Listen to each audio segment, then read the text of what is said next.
Hello, my friends. How are you? Hi there. My name is Natasha. I am the creator and the founder of the Glow Up Method, and I'm so excited to be here with you today.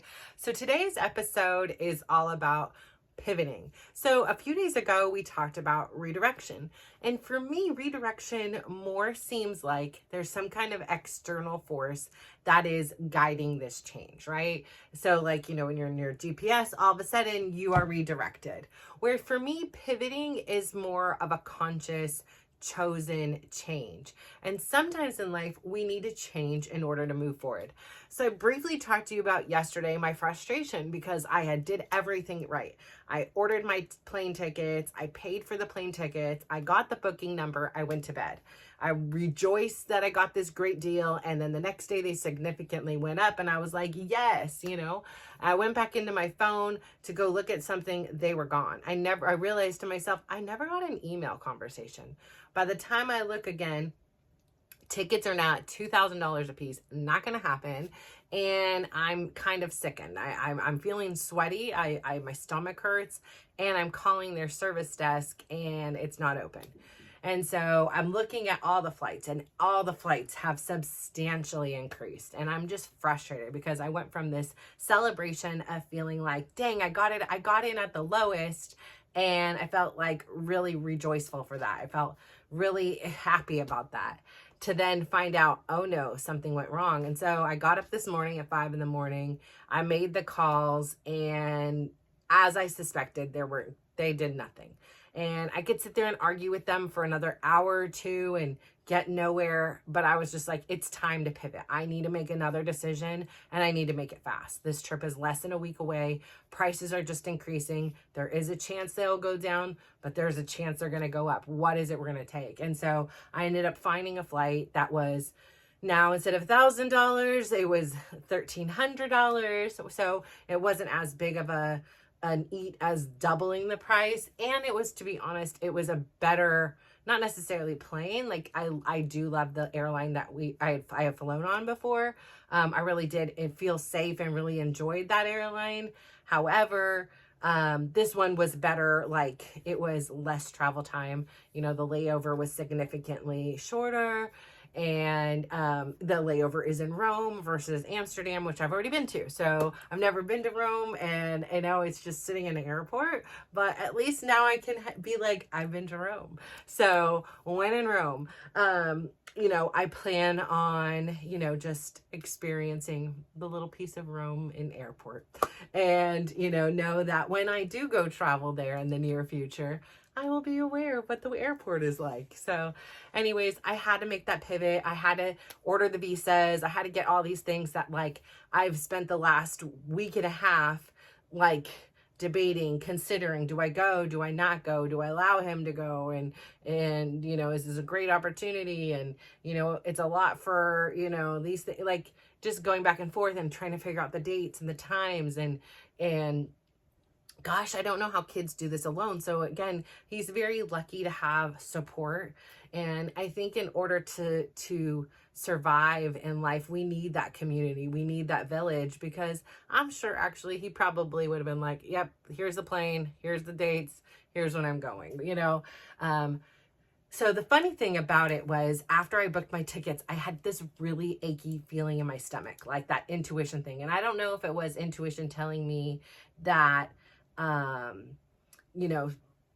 look at your tickets again, even though they're not there. I don't know what that intuition was, or just maybe something was going to happen, not to the plane. Everybody, you're going to get there safely, but just maybe we would get sick on there, or, food poisoning. Like, I really do believe everything happens for a reason. And I know, but that's such a honky donkey thing to say. People are like, but I really do remind myself, because it's important to me. Like, I don't get offended by that. Even in things like, there is a reason. Like, again, I'm going to Saudi Arabia this time to support my son, which, again, I could just send him. This is my own, paranoia.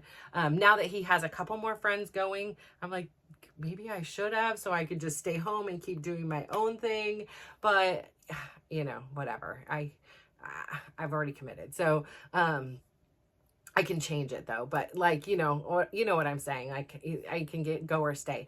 I'm really proud that I've like come to this conclusion that I'm going to be in the hotel and getting work done without all my normal life distractions. So, and I think like it'll be really good to have a break and a separation from my normal life to just plug in. I mean, granted, he'll be doing his own thing and I don't know what parts I'll be attending and a part of that. But aside from that, we've got this huge chunk of time there. And, I'm not really familiar with what is the whole in the city or what there is to do.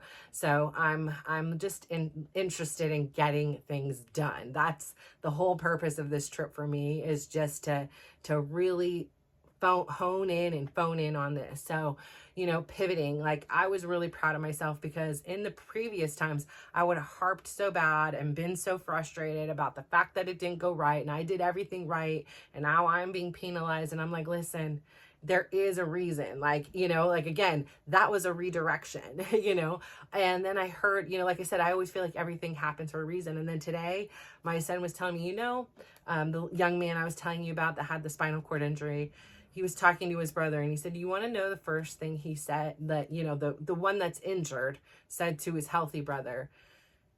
And he just said, everything happens for a reason. And, this is a 15-year-old kid with this perspective, because you have every right in that circumstances to be pissed off, to be annoyed and frustrated. And I'm sure he is, but to have that emotional maturity, to have that confidence in knowing that there is a greater power. And sometimes we're so narrow-minded, right? We see what's in front of us and we often fail to look at the big picture of things and see how in the end there might be a different option available. That is where you're supposed to be. So again, when my son tore his ACL last year, I was devastated. He actually handled it a heck of a lot better. I mean, I cried so many tears because it wasn't the injury. It was him feeling pain. It was, seeing him in pain. It was going to the doctors all the time. It was this loss of this reality that I had anticipated would happen, like most kids have this happen. And I think, followed by so many different losses. And again, this was a kid who already had brain surgery. He's had other surgeries as well, like an elbow surgery. He's had, other hernias, ear surgery, like he's had multiple surgeries. So it's like, he already had his resilience tests, and he has come out with flying colors. Like, let's go on to another family. We've had our full dose of stuff here. We don't need any more. So again, when my second son had injured himself, I'm like, like I just don't get it. Like, and again, I can't question why, but I do know, looking at the two situations, I can see so much growth in my personal self. And it's not that I don't care differently. It just is growth. And to see that, yes, this is disappointing. Yes, this is upsetting, but something good can and will come out of even the darkest of situations. And so I'm here to say, in addition to redirection, my flight, everything was there, but I needed to pivot. In that moment, there wasn't a time to sit here and lay down and be like, no, why did this happen? And Listen, I'm paying a little bit more. My flight is a little bit better. So it's not like, okay, I'm paying more, my flight is worse, except for I don't know what the airline's like. Hopefully the airline is great. I'm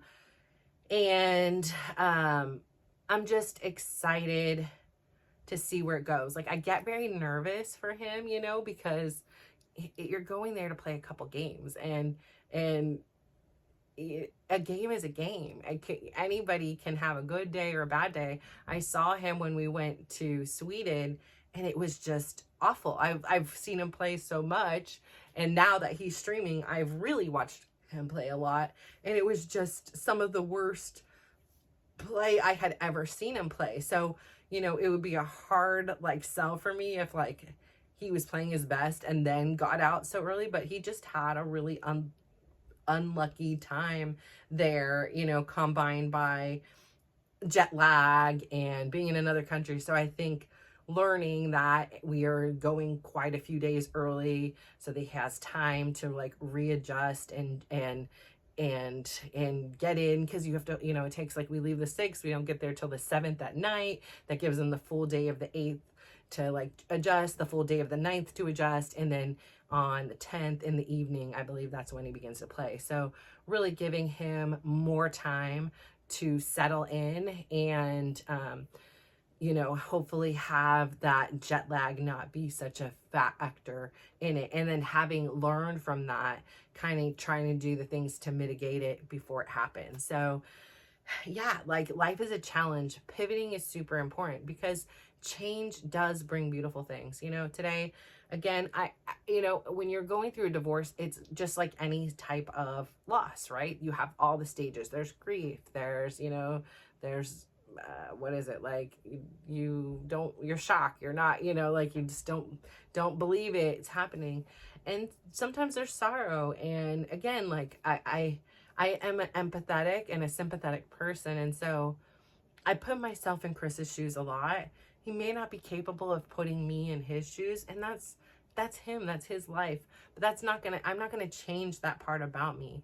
And I feel sorry, and I do feel grateful for the good things and the positive things that he does. And so today, I sent him a text, and I just said, I want you to know I do appreciate the kind things that you do for the family and myself, and I do see the good and the positive in you. And there's no response, there's nothing, but it just feels good in my heart because, I'm a person who wants to make sure people are seen.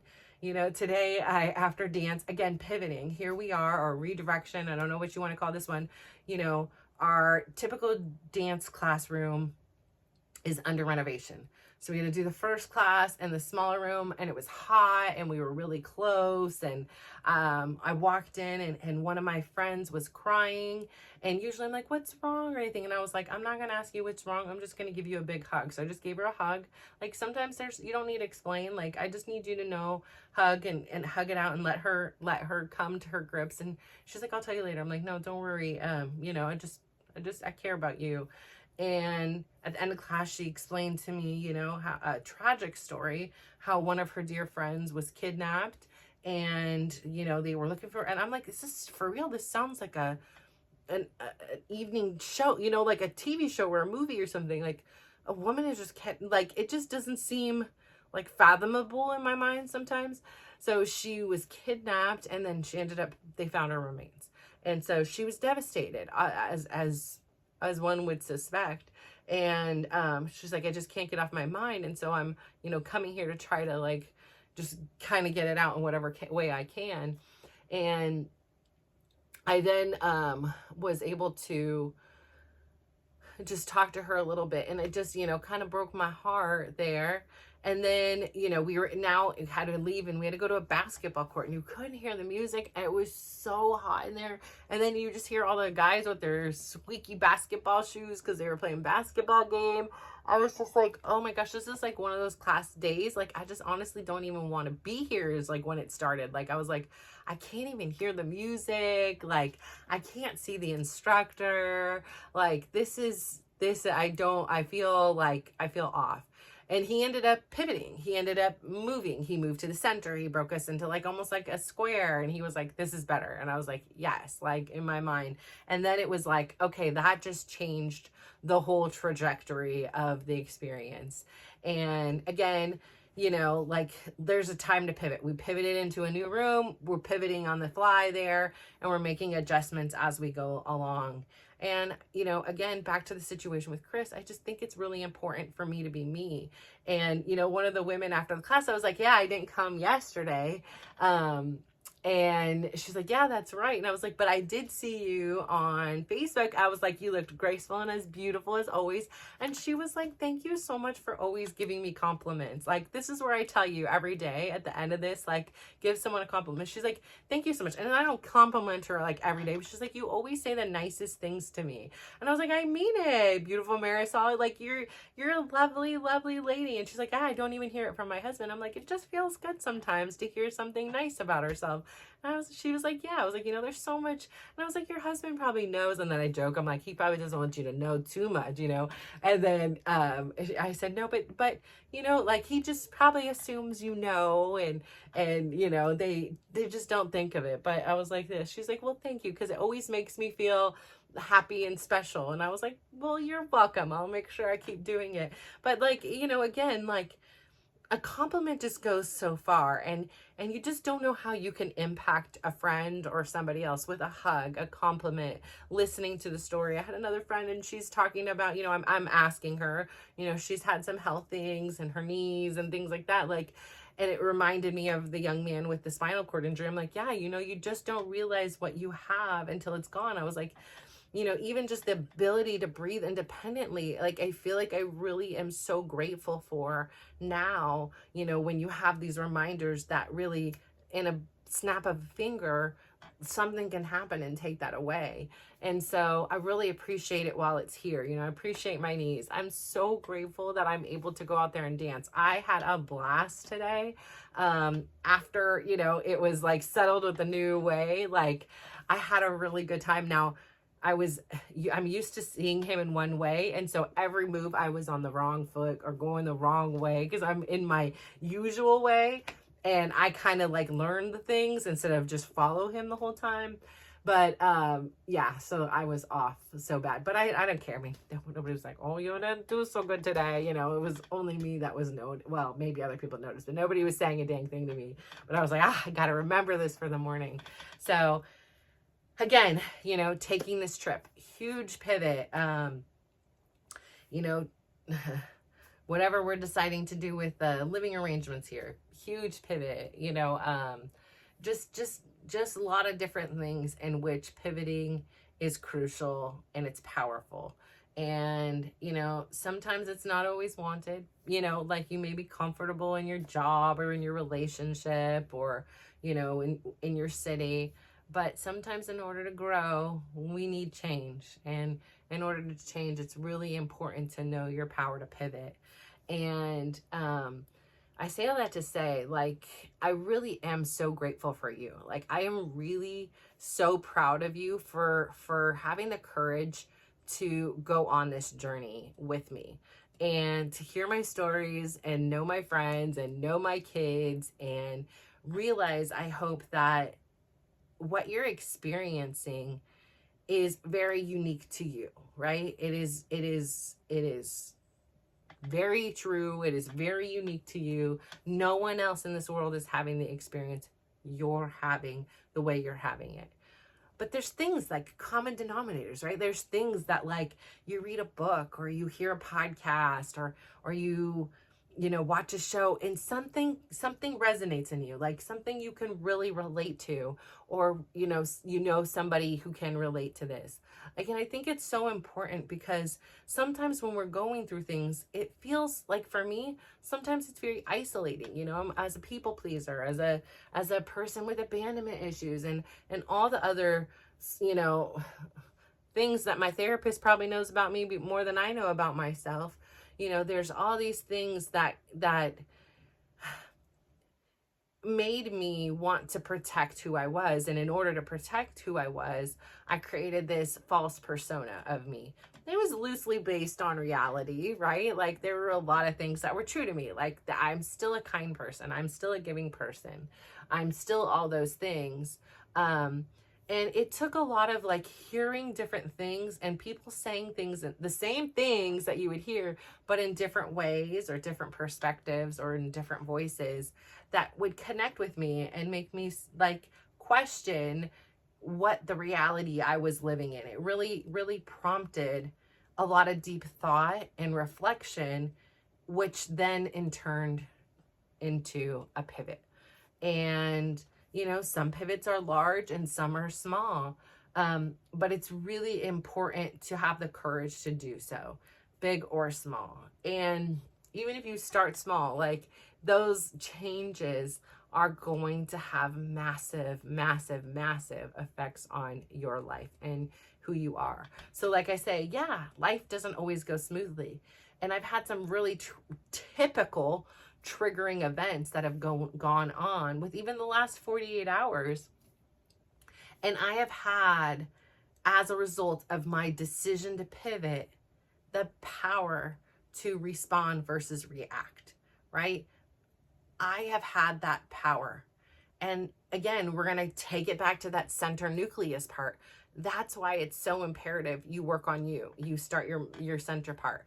You know, when Chris and I began therapy, I had already been in therapy on and off for years. He had not ever been to therapy since he was a young child. And he was only in there briefly. And we began with the couples therapy. And what I realized, you know, probably a year into it was, in order to make this work, we both need to work on ourselves. And I have a platform to do that, but you don't have a platform to do that. And so, you know, I thought it was imperative that he seek and explore personal therapy. And he was hesitant, and he did. And he's gone through a few different therapists, and now he is seeing our marriage counseling therapist as his sole one. So we will not, you know, be doing that one anymore. And the reason why I thought she was so powerful for him to do that, and I was like, listen, if you guys need to do the sessions, like, that's fine. As she really is a smart woman, and her and Chris really connected. And I thought that that would be really beneficial for him to have this place and this platform to help him heal, because two broken people, and that's where we were, right? Like we had our traumas, we trauma bonded, and you know, life got kicked off really quickly. As soon as we were married, it was like pregnant, this, that, this, like those first few years were just inundated with crazy life experiences. Like suddenly he was getting like a paternity thing from somebody else. Like, just, I can't even go into how many different things. There was 9/11, there was a recession, there was like, he got laid off. Like all these different things had occurred and really just kind of trauma bonded us even further together as these traumatized kids now trying to be adults. Even though I was always mature and, you know, like an adult, but like really having to like adult on my own. And what was different than adulting on my own, because I had done that, I had my own apartments, I had all that stuff, was the fact that I had to adult for somebody else.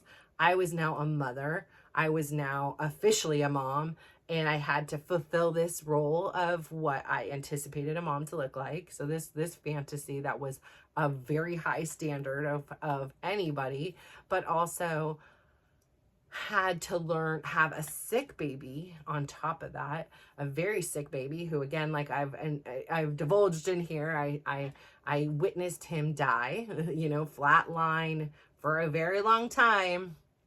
It seemed like a year or eternity because it's in slow motion when all the doctors come rushing.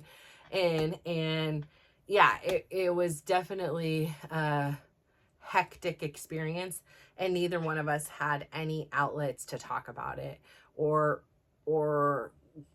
cope with it. It was just survival mode. It was barely sleeping and feeling stress and not knowing each other and learning who we were. Like, so again, like the cards were stacked against us. And I think out of loyalty, out of our desires to really keep this family together, you know, this illusion in my head that, you know, the Griswolds, I grew up watching National Lampoon's Vacation, and so it didn't even matter if they were dysfunctional, but as long as they were together, and even if it was chaos, it made it all worth it.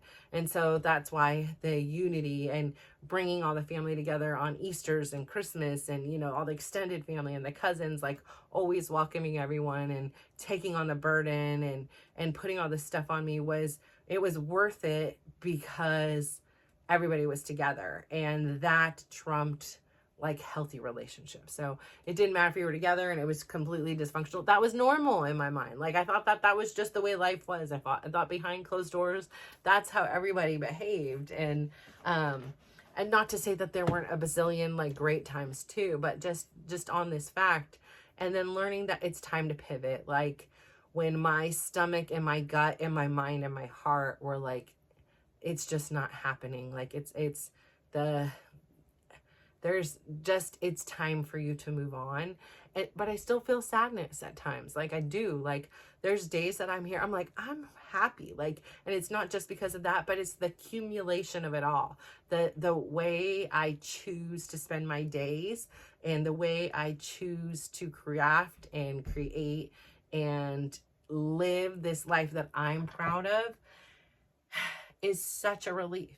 You know, having these 48 hours where there was hectic things that before would cripple me, would turn me into a yelling, raging brat, and, you know, all these things. It's like, okay, fine. Like what, it's fine. Like honestly, and it's not even just like I surrender and I'm just gonna, you know, like it's fine, you have it. No, it's just like, it's okay. Like it's okay. You can be frustrated and you can also move on. So I'm grateful for the growth. Like I am really, really grateful for my growth. Like I am so proud. Like when these things happen, like inside I'm like, it actually works. Like it works. Like I preach it, I believe it, I learn it.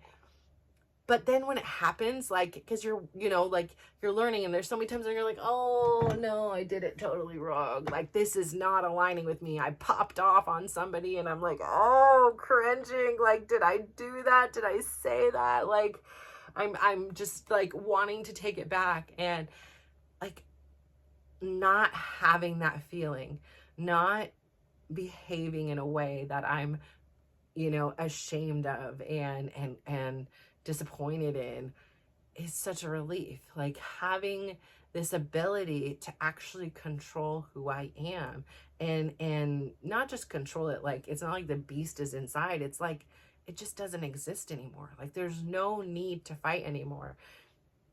I don't need it. And so like I said, for so long I wore my resilience like a badge of honor. Like yes, I'm resilient and I'm tough and I can take it and I'm so strong. I'm one of the strongest ladies you'll ever meet. And I wore it with this attitude and this chip on my shoulder.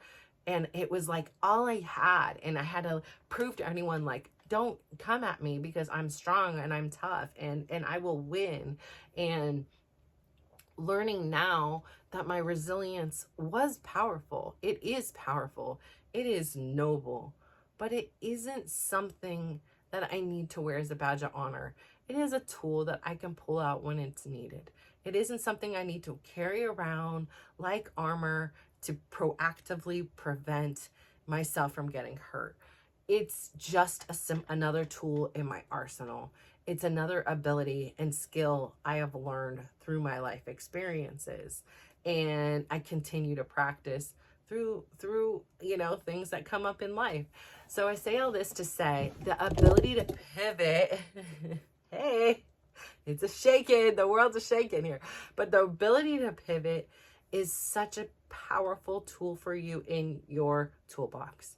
And I know it's scary. I know it's intimidating and sometimes we don't know how to or the right way, or is it normal to want to pivot? Is it okay to want to pivot? Will people like me if I pivot? Will I like me if I pivot? Like what will it feel like? Like you don't know, but until you try it. And you can always go back, right? Like that option oftentimes is still there. I mean, some things are not. You break up with somebody, maybe you could go back, you know, maybe that now you're too late. Like you run that risk. You quit your job, maybe you can't come back and say, hey, I changed my mind, cut my job back. Like there's certain things that like your pivot, you know, it may be a little bit tougher to go back to, but you can go to something similar. And oftentimes once we change, we're like, no, this isn't what we want. You know, my whole thing with Chris was I really wanted to be honest when we did the reconciliation. One thing I was never with him was honest about what I felt because I was very protective of him, protected myself. I wanted to have a persona that I was tough and I didn't need anything or anybody. And so becoming vulnerable and choosing to be honest, even though I knew what I was going to say was going to hurt him or hurt me or hurt the relationship potentially, I did feel that being honest was more important to work through and allow him the opportunity to say, is this somebody I want to be with? Is this not? And I wanted this place to be like beautiful and pure and even if it is things that we don't like that we hear, that we can navigate it together. And unfortunately, I'm just too far ahead to where he is, and he's working and he's growing, but I'm just growing at a faster pace. And so we just are not growing together. And here we are. So I say all that to say, pivot. Like, if something is feeling wrong, if something is feeling off, don't be afraid to pivot. There is a great Friends episode where they're like, pivot. Like, you need to pivot.